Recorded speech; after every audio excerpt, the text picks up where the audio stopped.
Assalamu alaikum, dear scholars. Uh, Here we are with the third lecture of the poem Miracles, that's by Walt Whitman. As we see,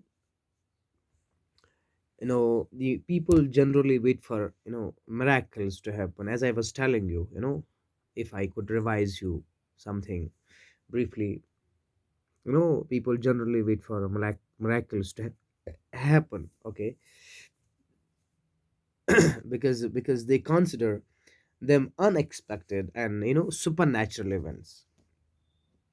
And but the poet of this poem, especially the Walter Whitman, he has a kind of a different opinion, and he presents altogether a different thought about miracles. He believes that miracles do happen all the time around us. And he also expresses his great surprise as to why people feel excited about miracles and admire them, as we saw in the first line, why who makes much of a miracle. And as to him, he says every common thing, everything he could see, everything his eyes can see, everything his ears can hear is a miracle to him. And he also draws his miracles from day to day life again. And he is of the opinion that the people and the city are full of miracles. And according to his point of view, nature itself is an emblem of miracle, as I was telling you yesterday. Because the creation and the activities of honeybees, animals, fish, rocks, sun and the moon are all miracles. Fine. I think we already are two stanzas. I think we are done with the first two stanzas. Okay, we are supposed to read from the third stanza. I think it's here. Or the excuse delicate thin curve of the new moon is spring. These with the rest of one and all are the miracles. The whole referring at each distinct and in its place. To me, every hour of the light in the dark is a miracle. Every cubic inch of space is a miracle. Quite different and beautiful lines, We see, or the exquisite, delicate, thin curve uh, of the new moon in spring, or whether I uh, uh, go among those I like best and that like me best, mechanics, boat farmers, okay? In this stanza is very interesting because it parallels his appreciation of heavens, of the heavens, to his appreciation of other human beings. He has spent time around to whom he has spent his time with. Okay, and he considers it a miracle that humans could have such a diversified talents, from mechanics to boatmen to farmers. He says even it itself is a miracle that somebody is a farmer, somebody is a boatman, somebody is a driver, somebody is a writer, whatever. He says even itself is a miracle because for him. And he also mentions human emotion within his observation, as he calls them, those I like best, and like, and that like me best. you know he refers to the human ability to like one another as a miracle. For him, to love each other, to like one another, is even itself a miracle. So every other thing is a miracle to Walt Whitman. This stanza, we could say, it also refers to nature and mankind. And in this stanza is quite intriguing because it parallels his valuation, his belief for the sky with his energy for other people he has spent time around, as I was telling you. And it is a miracle that people can have such enhanced donations, from mechanics to farmers, boatmen, and he refers to the human feeling within his perception, which he calls those I like best and like me best. He also refers to the human capacity to like each other as a marvel. It's a marvel, it's a beautiful thing, it's a gift, it's a blessing, but it is also a miracle to love each other, to like each other, to have the emotions especially. While continuing the poem further, he says, these with the rest, one and all, are to be miracles, the whole referring, yet each distinct in its place. This section reveals that that he believes that life itself is a miracle, and with all that happens in it, so whatever happens to the life, that too is a miracle. And the life itself is a miracle. Life is a miracle, illness is a miracle, and even death is a miracle. Each and everything, look how beautiful it is. He says each and everything is a miracle. He also believes that each occurrence, each happening has a designated, a designated place, we can say, and time, and that too is a miracle. So every happening, whatever has happened and whatever is supposed to happen, whatever will happen, that each and everything is a miracle to Walt Whitman.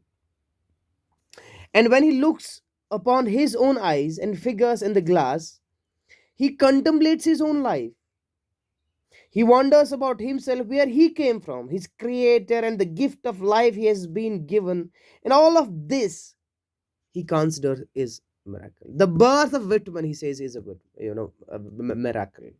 His existence on this planet is a miracle. His death tomorrow is a miracle. The sun, his digestion, his eyes, his seeing, his smelling, that each and everything is a miracle.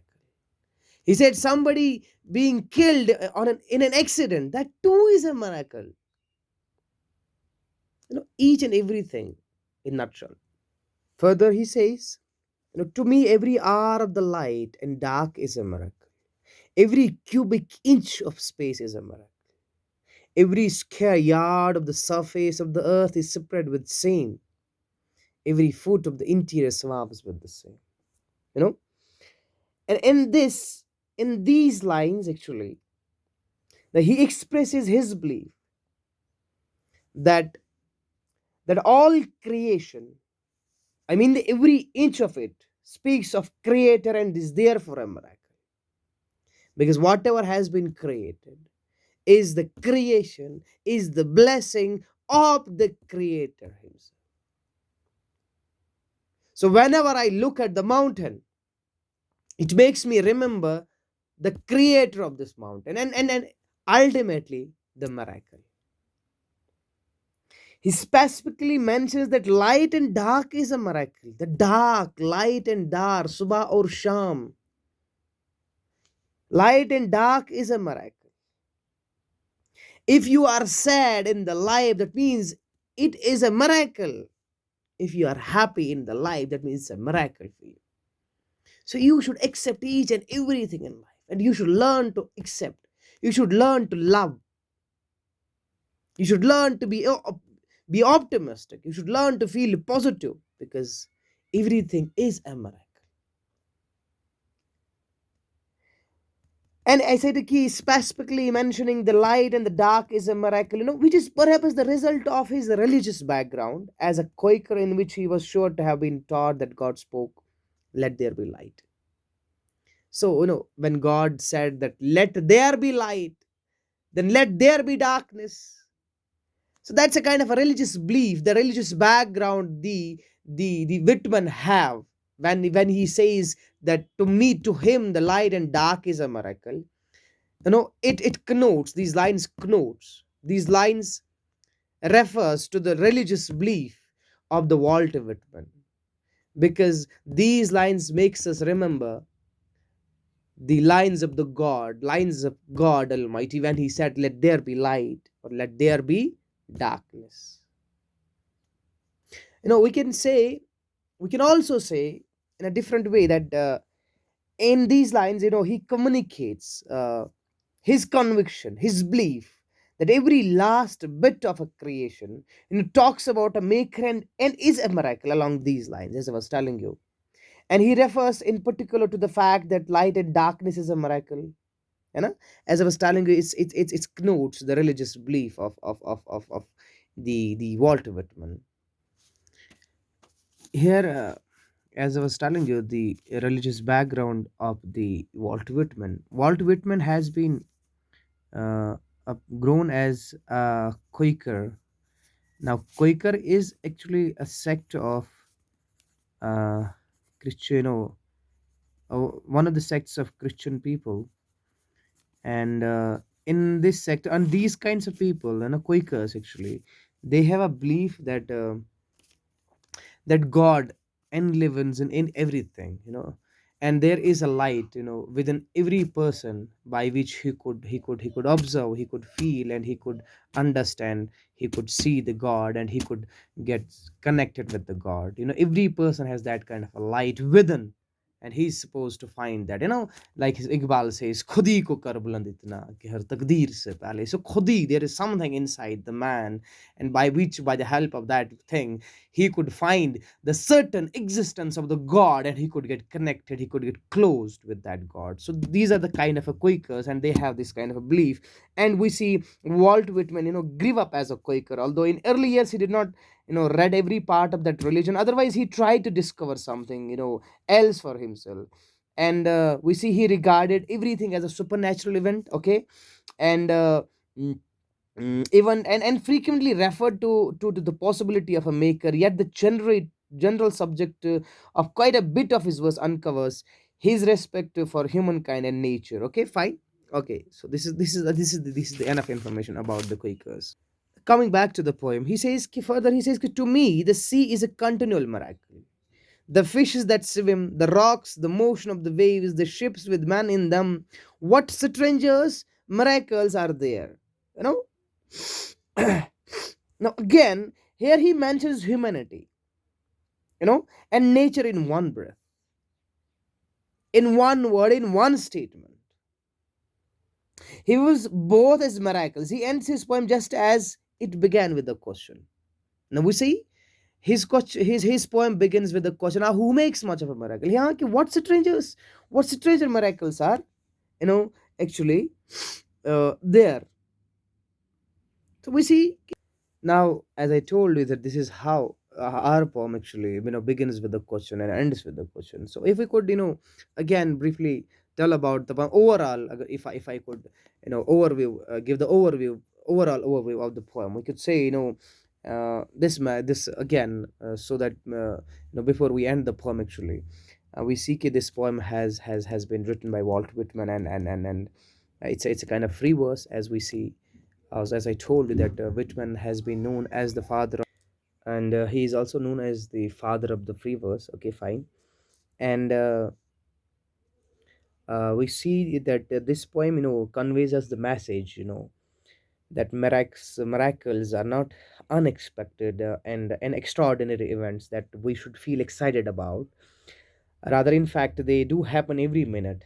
What Whitman has a belief, and every hour and every day around us, across the world and the entire universe. And he says that the routine life of people is itself filled with innumerable, miracles. In fact, miracles can be seen in our day-to-day life.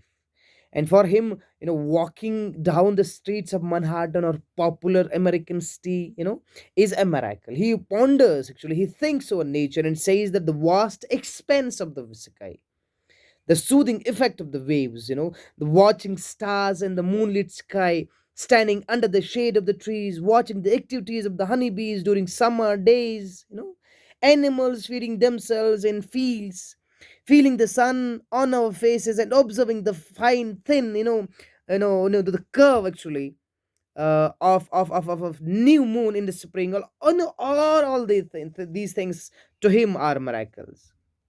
And the poet also says that the having a conversation with our beloved ones, with the friends, with the people, eating dinner with our family members, looking at the strangers sitting opposed to us in the car, even these things to him are miracles. And the poet also, ultimately, winds up his count of miracles by saying that there are limitless miracles, there are infinite miracles on this planet, in this universe. By saying that there are, but all of them have specific importance, we see at their respective places, but indeed they have the importance. Every miracle has an importance. It's what actually Whitman says. From his point of view, every hour of the day and night, every cubic inch of the world and its space, and we see, every square yard of the earth and every foot of the interior, We see the of the earth is dominated and crowded with miracles. The endless rocks, the movement of the waves, and the sailing of the ships with man in it, are all marvelous and miracles from the points from the points poet's point of view. So all these things, as I told you, as far as his eyes can see, whatever comes to the mind and whatever comes to the brain, heart of the poet, he assumes it, he believes it as a miracle. And I think this is all about this poem.